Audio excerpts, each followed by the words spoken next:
Welcome back to That's Some Cheese, part of the Vendetta Sports Podcast Network. Today is Monday, January 11th.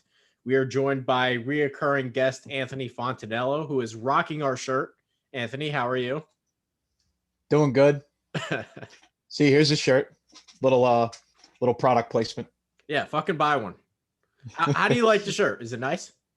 This is nice. I love this color, and I think it. I just really like this shirt. I think it's really cool. So we are going to be talking about the Wildcard Weekend and sort of dive into some other NFL stuff, along with a preview of the divisional round of the playoffs. So before I get started here, I've been miserable for the past 4 or 5 days. I've been off my mojo. I've been fucking stressed out, getting drunk, doing all kinds of shit just to fucking cope. So it brought me a little bit of an idea. And one of the reasons why I'm miserable is because I don't know how to solve the problem. But if you're a team and you lose this weekend in the NFL, you should sit there and think, what's the problem? How do we solve the problem? So we're going to play a game called What's the Fucking Problem and How Do We Solve It? Let's start with, actually I have to pull up the games first. Let's start with the Indianapolis Colts. The Colts lose 27-24, and I would have been really pissed because they kind of did screw the Bills in that game. That was a fumble. Yeah. That was a fumble. What's the problem with the Colts? Colts' problem is quarterback play to the point of they need somebody. They need they need a gunslinger. They don't need an old guy with a cane out there like Phillip Rivers is. Also, they need to improve on their receivers. T.Y. Hilton, I think we've seen all just about all that we'll get from him. I mean, he had his time, and he's kind of getting into that stage of his career where he's not as explosive or really as looked at as other receivers would be. It's mainly just the offense. I mean, if they had a little bit better of an offense, they would probably still be alive right now in the playoffs. I mean, that defense is really good.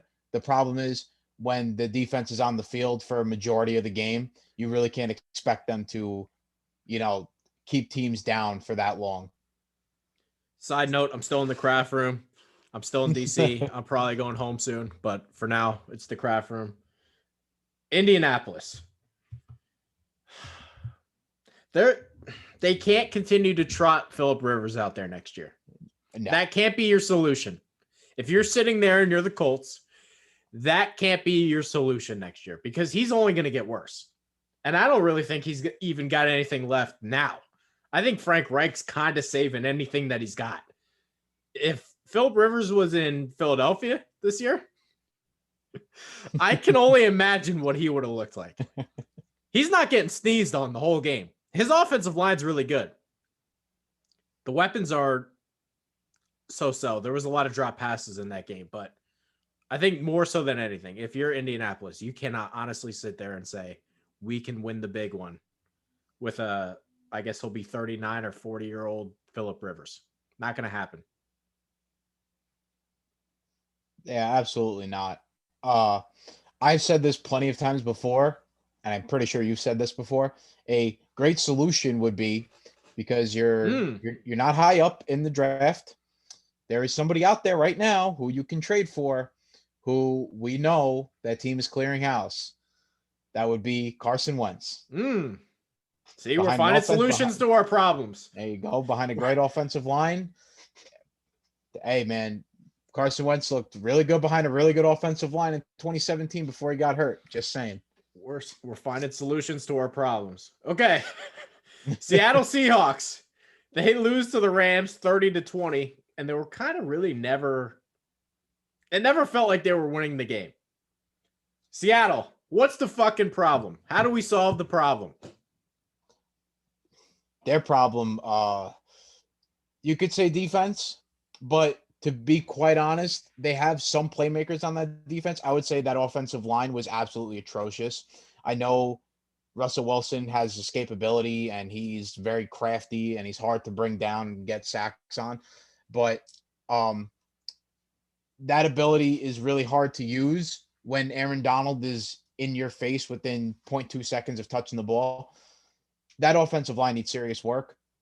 As far as offensive weapons go, I mean, there's really nothing else you could say. What else could you want? You got Tyler Lockett, DK Metcalf, Russell Wilson, Chris Carson. There's really not much else you could want on the offensive side of the ball there. Offensive linemen definitely need improvement. And the defense, which was abysmal all year. They started to turn it up later in the year, but I think a big mistake they made was giving up all that they gave up for a glorified linebacker in Jamal Adams. Yeah, that was kind of going to be the path I was going to take. Weirdly enough, I'm not sure that there's a bigger problem, and I don't know who really has the roster control there, but the past 4 or 5 years, Pete Carroll did they did a good job drafting when Pete Carroll first got there, because I thought that he knew the college guys. When he passed on his own safety, Taylor Mays, and took Earl Thomas, I was like, he really knows these college guys right now. We're going to see how long it lasts, but he knows these college guys. Now, the past 4 or 5 years, they suck at drafting. Outside of Metcalf, they don't have any hits. Who are their good picks? Even this year, they took that Texas Tech linebacker, Jordan Brooks. I'm like, what are you doing? I haven't liked the draft they've had in 4 or 5 years. I think the biggest problem is, and I don't know who's running their drafts right now. I don't know if it's John Schneider. I don't know if it's Pete Carroll getting his hands in the mix. I don't love their personnel moves over the last 4 or 5 years. Yeah, they've they get horny off of doing the weirdest shit possible. Yeah, they're one of those teams that they try to reinvent. Let's outthink the room all the time. You don't really need to reinvent the wheel when you have Russell Wilson. I'm sorry, but it can be it can be pretty simplistic, but they seem to always do that. Listen, it's been a long time since the Legion of Boom. And I get it. Russell Wilson got expensive now. And you won when Russell Wilson was inexpensive, which, good on you, because that's what you're supposed to do. But I was waiting for the Australian accent. Now it's getting to the point where they're gonna have to they have to hit on this draft. They have to hit on this draft. This is the draft. They can't keep doing this every year. I mean, I'm pretty sure since that Super Bowl, Russell Wilson's playoff record is, I want to say 5-4 or 6-4. But I think it's 5-4. 5-4 since they won the Super Bowl in 2013.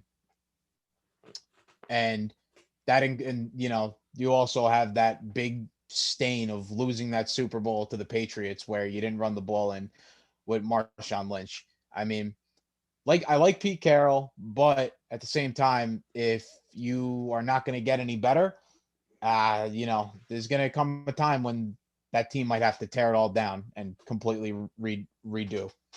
I said this when it first happened. I will continue to say this. That Jamal Adams trade will go down as one of the dumber things that franchise has ever done. It was terrible. Did you see? If you look back and actually saw what they gave up for him? He can't cover. Tell you what, people want to. Listen, people want to talk about the Jets. Jets finesse the Seahawks. Easy. I've never been a Jamal Adams guy. I said during the draft I would have taken, and this one, it doesn't look great now because he's always hurt, but I still believe this. I would have taken Malik Hooker over Jamal Adams in the same draft. I've never been a Jamal Adams guy. I know that he can rush the passer. I know that he can tackle. I know that he can hit you hard. That ain't enough. You need to be able to fucking cover. If you want me to be completely honest with you, Jamal Adams, to me, is basically a more expensive Jabril Peppers. And honestly, that's really what I see him as. He's a more expensive Jabril Peppers. That's what he is. All right, let's go to the next team. Washington football team. What's the fucking problem? How do we solve the problem? Washington football team. Clearly, the problem is at the quarterback position. Not that Alex Smith did a bad job. He did what he can do. He's a game manager. Granted, he didn't play in that playoff game. And I've been hearing rumblings of, oh, Taylor Heineke looked really good. No, shut up. Get that out of your head. Listen, please get that out of your head right now. There are plenty of quarterbacks in this draft. I am pretty sure that one will fall to you. Don't make a mistake. Take the best available quarterback that you can take and see what you got from there. Because as we all know, they completely whiffed on Dwayne Haskins. Dwayne Haskins is a complete knucklehead. I think Dwayne Haskins has the ability, but he's so immature. It's not even funny. It's you can't even count on that ability anymore. Defensively, Washington football team's really good team. They got an awesome front seven. The secondary could definitely use some improvements, but the major issue is the quarterback. They have the weapons. Antonio Gibson looks like a stud. Terry McLaurin. I like Antonio Gibson. What, you don't like Antonio Gibson? Let's chill out on the Gibson stuff a little bit. Like, he's fine. He's okay. Well, I tell you what. I mean, if you're gonna have Antonio Gibson for a cheaper price, because he's probably not going to demand all that much money when it comes time to pay him. I mean, I'd rather have him than one of these superstar running backs. Some of these people think he's like, the 2017 version of Todd Gurley. These people are out of their minds with some of this Gibson hype. I wouldn't say that, but I mean, I like him. Like, honestly, the way running backs go nowadays in the NFL, it doesn't pay to, throw your whole franchise into a running back that, I mean, really isn't going to help you win games unless his name is Derrick Henry, but he's one of one. Here's the real problem. And nobody's going to say this, and everyone's going to credit Ron Rivera for winning the division. It's the worst thing that happened to him. He would have been better off playing Haskins the whole year, tanking his season, winning 4 games, getting a high pick, and being able to take one of these quarterbacks. Now he's actually screwed. That's the problem. He's going to have to hope that one of these quarterbacks falls to him. Not going to happen. It probably won't, because there's a lot of teams up there that need QBs. Exactly what I said during the year, why I was so mad that they kind of benched and got rid of Haskins, even though later on in the year he deserved to be gotten rid of. He really did. But the whole point was, if he failed, it's good for you. And if he succeeded, you got the guy. So the problem with getting rid of Haskins and not finding out what you had really is you had an opportunity, as silly as it sounds. You could have been like Philadelphia this year, had a top pick, been able to get a quarterback that you liked. Now you're picking 19, 18. Next week we'll have our producer, so he'll be able to look this up. Yeah. Shout out Alex. He's going to be a good one. But that's the problem. I don't know how you solve it. And now there's more quarterbacks coming into the league, which is good. Their offense, it's not going to be good enough. You're going to need a better quarterback than Taylor Heineke and Alex. You know what the other problem is? On one leg. You know what the other problem is? They don't have a fucking team name. How about we get that solved? They might just keep it the Washington football team at this point. It's ridiculous. I talked about this with Jackson on one of the Toast Time episodes, where I am so tired of typing out the Washington football team. It just irks me whenever I'm writing a post about them. Like, I really just need a name. Like, I don't care what it is. I need a name. I don't think they're going to win a Super Bowl until they fix that. It's just a stain. It's just a curse on the franchise when you don't have a name and you got to call yourself the Washington football team. This isn't soccer. You're not the Washington football club. Come on, pick a name. All right, 3 more to go, but we're going to take a quick break. We will go over what the fuck's the problem for the other 3 teams that lost. We'll get into some other NFL stuff, but we're going to take a break and we'll be right back. Hey, you. Yeah, you. In case you hadn't heard, your favorite Renegade Sports Media Group has its own Patreon. Go to patreon.com/Vendetta Sports Media to support our efforts to continuously bring you sports, gaming, and other media coverage as only we can. We've got 4 different membership tiers. For $3 a month, we'll give you a simple thank you on our Patreon site. For $6 a month, you get a thank you And you get to become a recruit in Jackson Law's Vendetta University Gaming Series. For $10 a month, you get everything from the previous tiers, a special thank you at the end of our videos, free access to our upcoming Discord chat, and a free koozie after 4 months. And then the big dog, $50 a month, gets you everything from the previous tiers, as well as opportunities for Fantasy League invites, stream gaming, possible invites to mock NFL and NBA draft sessions, a once-a-month Google Hangout, and after 4 months, a free t-shirt. Yeah! Go to patreon.com/Vendetta Sports Media and help us to improve our pledge to bring you the best sports, gaming, and other media coverage. I'm going to lose my fucking mind when we go to the Pederson stuff. Just wait until you see what I have to say. I can't wait for that. All right, we're back. Ravens, Titans. Titans lose 20-13. Mm-hmm. Anthony, what's the problem? How do we fix the Titans? Titans' problem, I think, most likely comes from the defensive side. They have a kind of decent run defense, although the Ravens absolutely shredded them.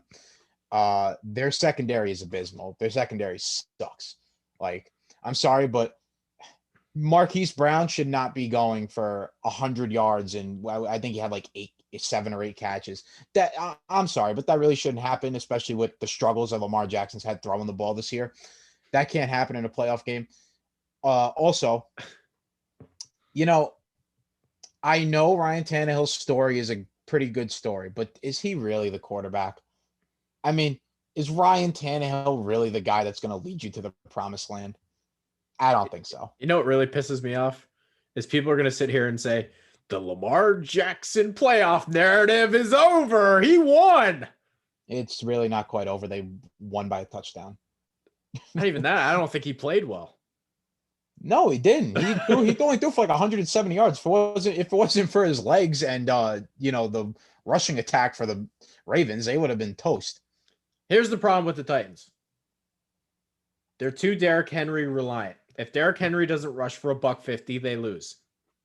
You can't win a championship that way. No. Every morning, Mike Vrabel's going to wake up. He's going to try to convince himself he can build a Patriots-type winner with the Titans because all these guys have egos and all of them are wrong, and their egos get in the way, but it's fine. But he's going to wake up every single day, think, I can win with Ryan Tannehill, and he can't. No. And you won't. Just like the Oakland A's, Billy Beane can wake up every single day and try to solve the financial difference, but it's never going to work.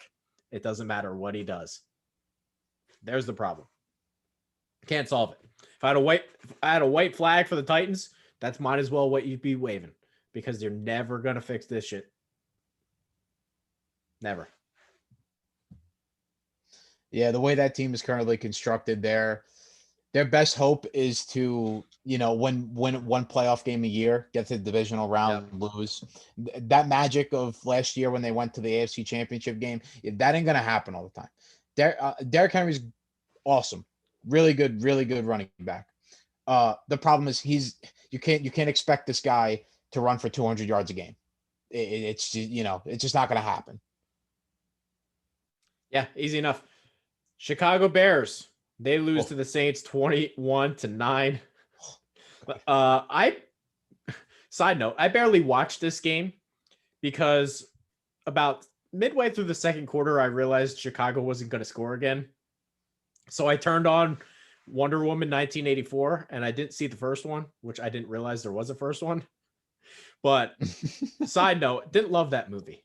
Could have gone without seeing that movie. Yeah, still got to see it. Yeah. Don't got to take for it, but we'll go back to the Bears. Didn't love that movie.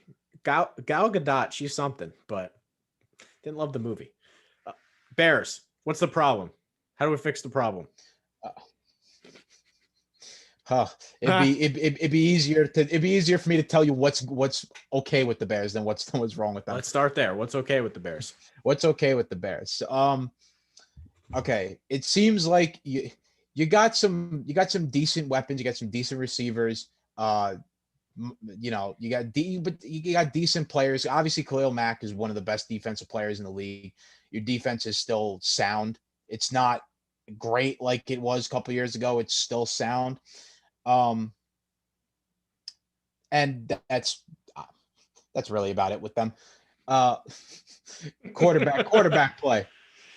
Mitch Trubisky, terrible. All right, let's just get that out of the way. He's awful. Nick Foles, not the guy. He had a magical run 1 year with Philadelphia, and that was it. Hit a magical 3 or 4 games, whatever it was. Let's keep it to that. Okay, magical 3 or 4 games. That was about it. All right, they are not the guys for this team. But to me, I don't know. This offense just looks like, I don't know. They just look like so like uninteresting. Like there's just I don't know if it's just because the quarterbacks are so bad that it makes them look this way, but like I don't know, even the play calling is kind of terrible too. I mean, and also for the love of God, get a tight end. Can we just have Jimmy Graham retire, please?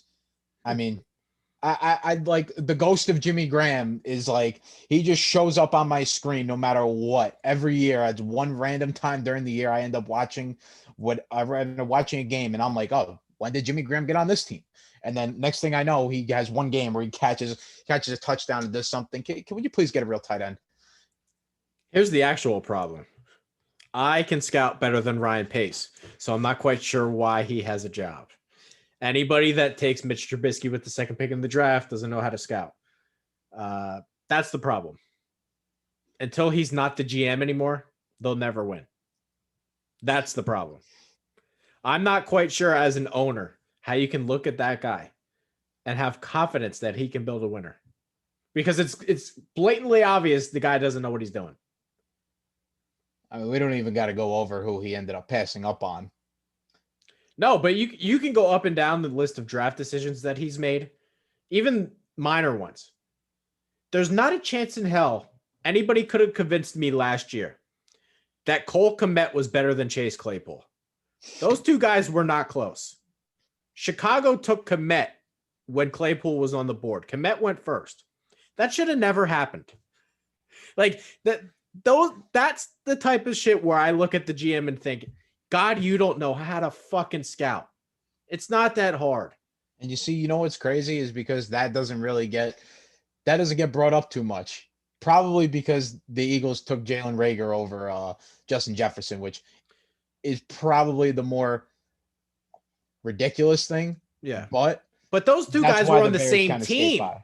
Those two guys were on the same team. There's no way you could have watched a Notre Dame game last year and said that Claypool wasn't better. There was just no way. I don't know how anybody could have thought that Claypool wasn't better than Cole Kmet. Please, I watched this man Cole Kmet play. He's awful. And you got Claypool. Who is he's got like a tight end body with wide receiver abilities. I mean, those types of things just don't come too often, and he actually catches the football, unlike another guy who gets praised as a tight end with wide receiver skills. Yeah, I wrote the post before the draft. I said Chase Claypool's the best tight end in the draft, and most people had Kmet as the best tight end in the draft, and they were on the same team. And yes, Kmet was technically the tight end, but I mean those guys weren't close. Another one, even this past offseason, doesn't have anything to do with the draft. This guy let Leonard Floyd just walk out the door and gave Robert Quinn like $70 million. And Leonard Floyd had 10.5 sacks for the Rams. And Robert Quinn, the book on him is the second he gets paid, he shuts it down. You're never going to win with Ryan Pace. So wave the white flag, Chicago. Admit it, you hired a fucking clown and move on. It's okay. Anything else on the Bears? Nah, I'm good on we're good on the Bears. Pittsburgh Steelers. The score doesn't really look like how the game actually played out. 48-37. If you watch the game, it was about 100-0. Pittsburgh Steelers. What's the problem? How do we solve the problem? I just want to say, first off, I called this. You did. I called it, and maybe it was a bold take at the time, but bold takes only over here. I didn't believe in the Steelers from the get-go. Their problem, Big Ben is too old, too immobile. He doesn't have it anymore. Okay.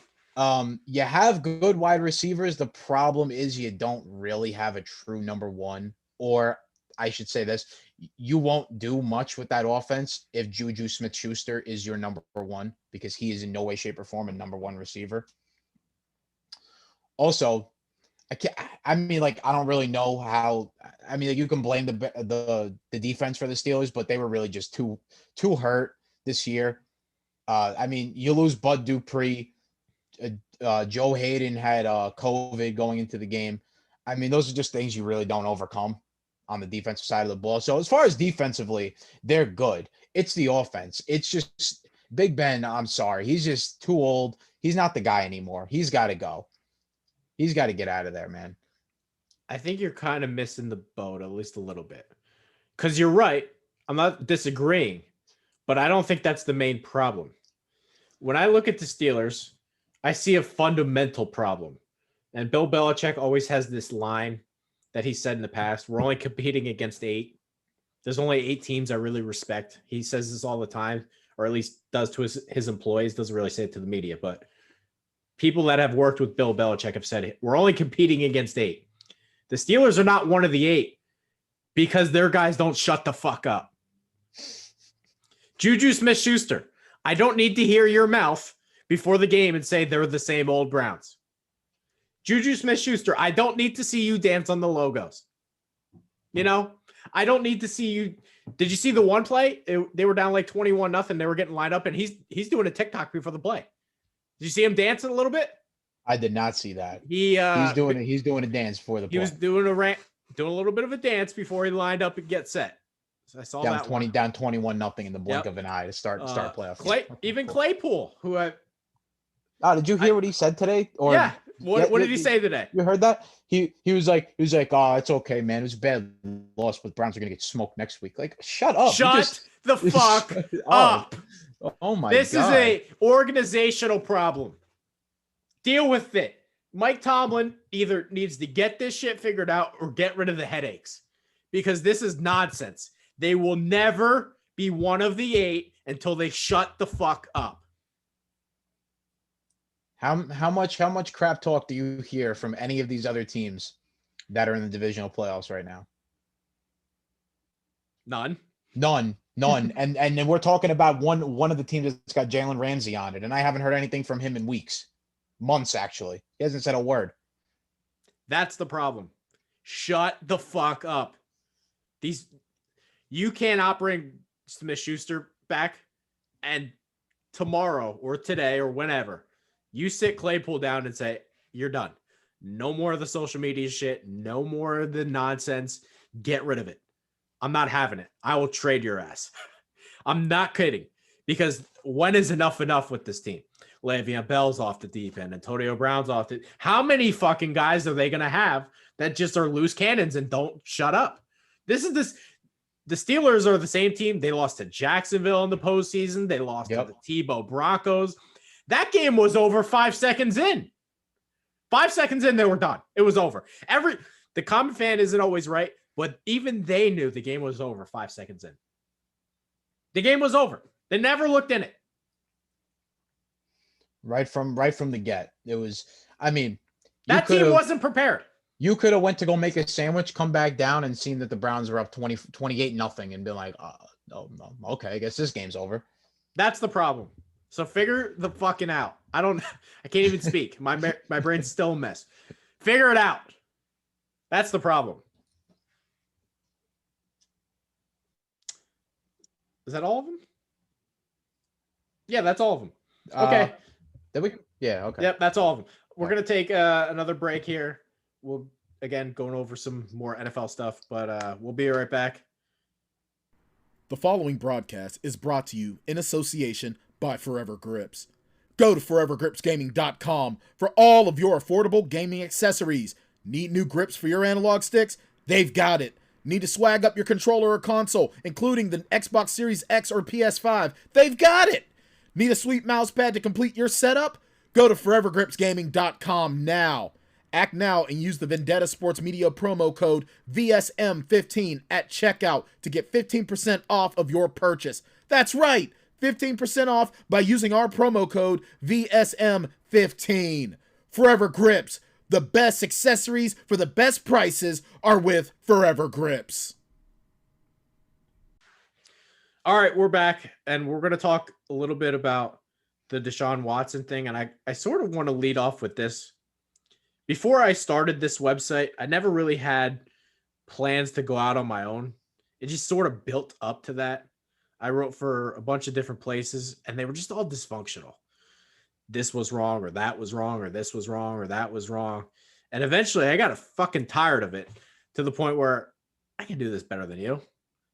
And now I am doing it better than those people. So when I look at Deshaun Watson, I sit there and think to myself, I don't think he necessarily wants out of Houston.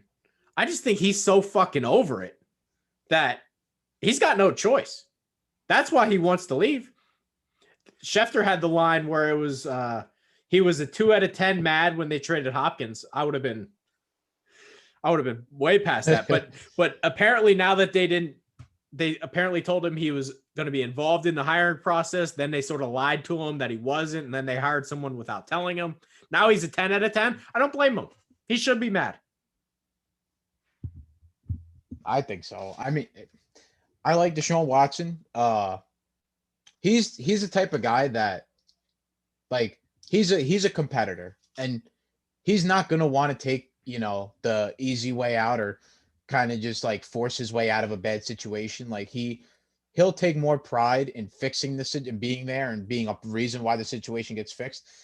The issue is the Texans have done him wrong way too many times, and they let Bill O'Brien do him wrong. And it's just, they kind of did the same thing. They told him he would be involved in the hiring process. He wasn't. They didn't interview Bieniemy, who Watson wanted them to interview. They didn't interview him. They just hired another. I don't even know who they hired. Some guy from the Patriots coaching tree, apparently.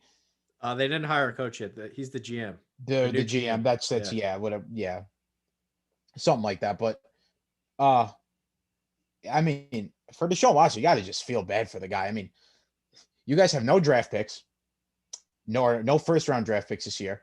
You really have no hope of getting better. Well, think about that. If you're Watson, you sit there and we just did this segment. What's the problem? We suck. Okay, how do we fix the problem? We don't have any draft picks. Waving the white flag. Get me the fuck out of here. Like, I wrote this post. If the Houston Texans called me, I wouldn't answer the phone. It's a suicide mission. You can't win there. It's impossible to win there. It's going to take at least 3 to 4 years for you to even build a respectable team again. Yeah. I'm serious. I would hang up the phone if they called me. It's just an impossible situation. I'm dead broke. I wouldn't take their job.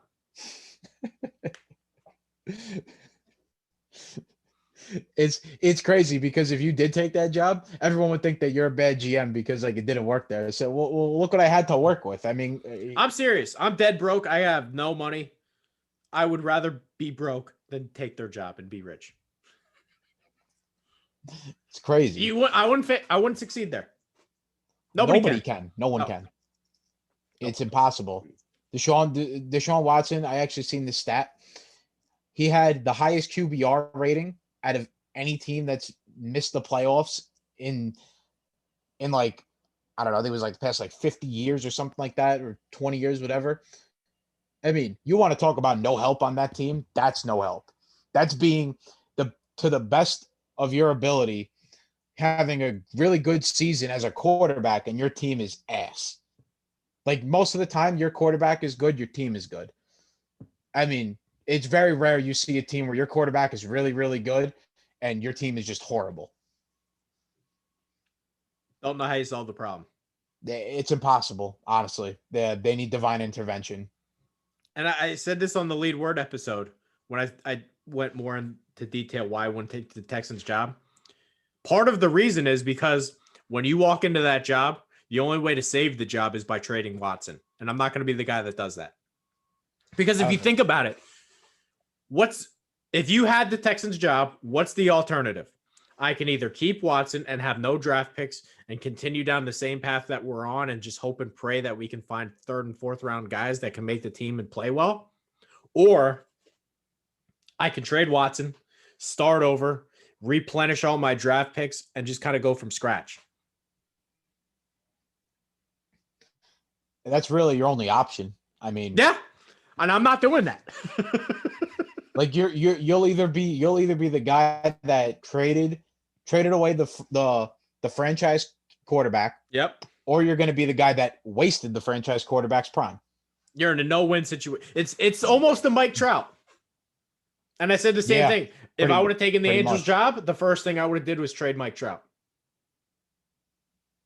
There's no way the Angels are pretty much that same situation. I'm dead serious. The first thing I would have did being hired as the Angels GM, and this is the past 5 years, is trade Mike Trout. I think for the good of baseball, Mike Trout needs to get the hell out of the Angels organization. I'm sorry. I can't stand having the best player in the sport playing for a team that never wins anything. That's the track that they're on, though. He'll never win there. He's been to the playoffs one time. Once. If he was on any other team, like, let's say, the Dodgers, the Yankees, the Red Sox, I go on and on about, the Braves, the Twins, whoever, the Twins, whoever, he probably would have won. I mean, I don't know if he would have won a World Series, but he'd probably get there at least one time, or he'd be in the playoffs every year at least. It's the same thing. Don't call me, Houston, because I got to trade Mike Trout, or I have to trade Deshaun Watson when I don't want to. But it's the right thing to do. Next topic we wanted to talk about. Doug Pederson. I want to go on like a 20-second rant that doesn't have anything to do with Doug Pederson. And I've said this in the past. This show has to do with the site as well. We have 48 people in this Slack. 48 fucking people in this Slack. How the fuck did we not get one guy that could blog the Doug Pederson news? Can someone help me out with that?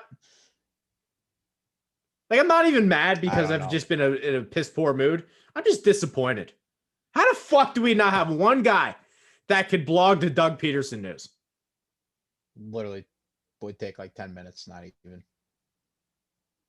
And you know what else? You know what else pisses me off? You know what else pisses me off?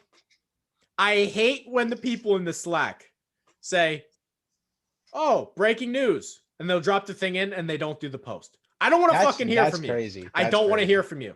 If you aren't going to write the post, don't fucking drop the shit in the Slack. I don't want to hear from you.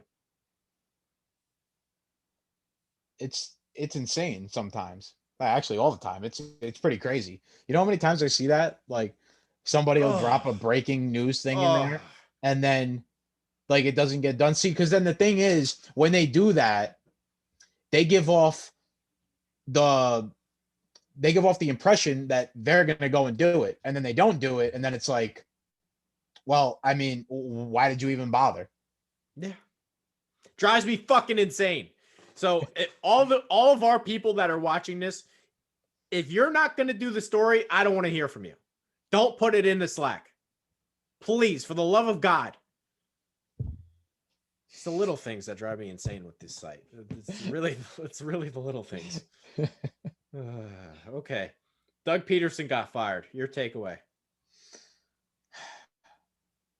That's what you get. Want to help the franchise out, and they fired your ass. Hold on. I'm just scrolling through Twitter right now because I wanted to see something. The Eagles are the team that no matter what they say, you can't make it up. You can't make up the shit that happens there. Jeffrey Lurie was asked about Carson Wentz. I literally just saw this. Wentz was elite Wentz was elite, but this year was not satisfactory. We have an asset and we have a talent. Tireless, heart in the right place, dedicated. He's what you want. Not satisfactory. Dude, shut up. That's not, I don't want to hear that. We have an asset. If you don't think he's satisfactory, don't say that I can't deal with this team. That team is so ass backwards. It's not even funny. Doug Pederson, he deserved to get fired. Probably most likely deserved to get fired. I mean, to be that bad in the NFC least is pretty appalling. I mean, They tied Cincinnati.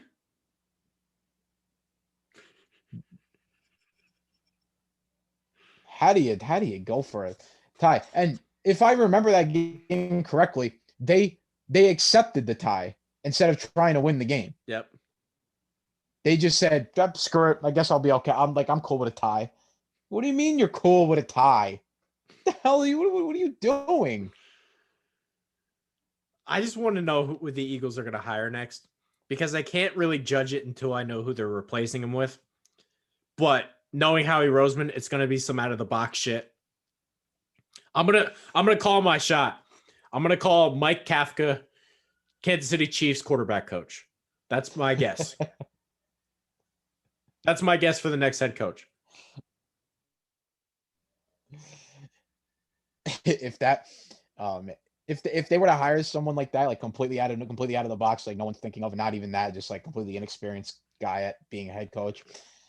I'm sorry, but that's really not what that team needs. That team needs Mike Kafka. That's my guess. Chiefs quarterback coach. I tell you what, whoever they hire next, they could at least do him the favor and not draft Jalen Reagor over Justin Jefferson. Well, I said this one. I'm calling my shot. Sage Surratt. He'll be a Philadelphia Eagle. He's a Wake Forest wide receiver. I think he's going to run a 4.8. Just mark him down to Philly.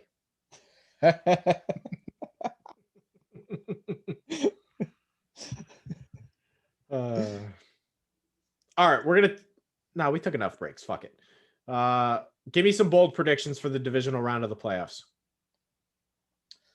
Bold predictions. Tell you what, I got one. Browns upset the Kansas City Chiefs in Kansas City. Come on. Yep. Come on. I may be eating the cheese on this, but I'm sticking with it. I like the pun there. See, I would almost feel like maybe you're not such a fucking crazy person, except for the part where Andy Reid doesn't lose off buys. That's the thing that gets me. When you give Big Red time to prepare, he doesn't lose. Hey, Big Red could have all the time he wants. It's the Baker Mayfield. Well, hold on. Commercial progressive show. I'm kidding. Baker Mayfield had nothing to do with that win. Nothing. That was just Steelers miscues combined with Kareem Hunt and Nick Chubb having Jacksonville would have won that game. Anybody would have won that game. Anybody. I mean, what else can you say? You started the game 10 seconds in, you were up a touchdown, got a turnover, right at their 30-yard line, score a touchdown.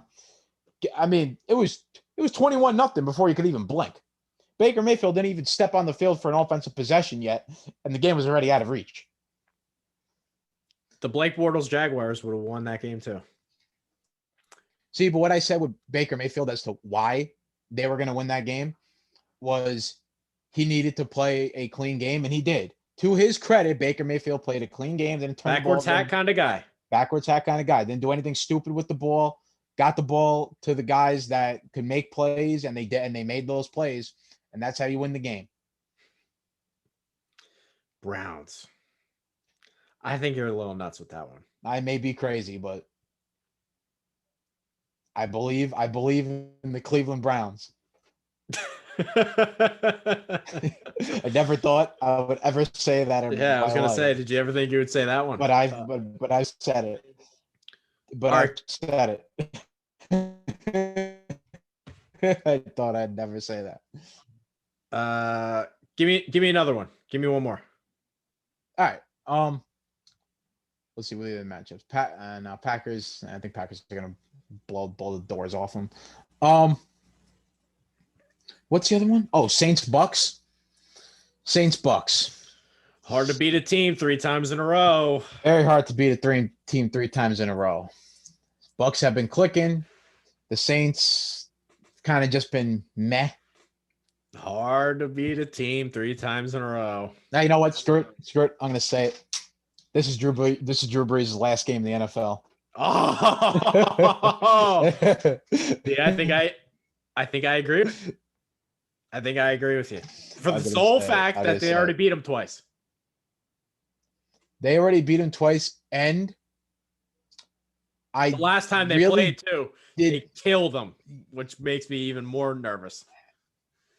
It's just one of those things where you really don't. It's like I think the Saints would have honestly loved to not play them again because I know. I mean, let's call it is. I'm sorry, but I really don't. I cannot imagine seeing Tom Brady lose this game. I just can't see it. I think they could lose the game. I would have picked New Orleans if Tampa just won one of the games before. Yeah. Very, very hard to beat a team 3 times in a row. And also another thing, I'm loving this, by the way. Antonio Brown is turning it on. Antonio Brown is starting to turn it on. But see, isn't that crazy? Antonio Brown's a lunatic. Haven't heard anything from him. What? It's crazy. When's the last time you heard something from Antonio Brown? Haven't heard anything. Before he got to Tampa Bay, I'll tell you that. You got to give Brady. I'm not a big Tom Brady guy. You got to give him credit for that. That may be the biggest Tom Brady win of. That might be the biggest win of any Super Bowl he's ever had. Fixing Antonio Brown's attitude, probably a harder job than winning a Super Bowl with the Jets. Especially in Tampa, where he's got his guy Gronk, he's got Mike Evans, he's got Chris Godwin, and nobody has even complained for targets. You know, they were trying to make that a storyline that guys were going to be complaining for targets. I haven't heard a peep out of anybody. I know. Not a peep. It's the biggest win of Tom Brady's career. Hey, Tom Brady gets his guys in line. I'll tell you that. I guess that's what happens when you win. You win 6 Super Bowls. You get the respect. Bills Mafia in the Super Bowl still? Hell yeah. I like the Browns. Here's my AFC Championship matchup: Browns versus Bills. Bills win. Bills go to the Super Bowl. Bills beat. I'm still going to go with Bills beat the Packers in the Super Bowl. Okay. All right. I think that's going to do it for this week's That's Some Cheese episode. Thank you to Anthony for coming on the show again. Next week, our producer, Alex, will be joining the show. Excited to have him here. Should make things pop a little bit more.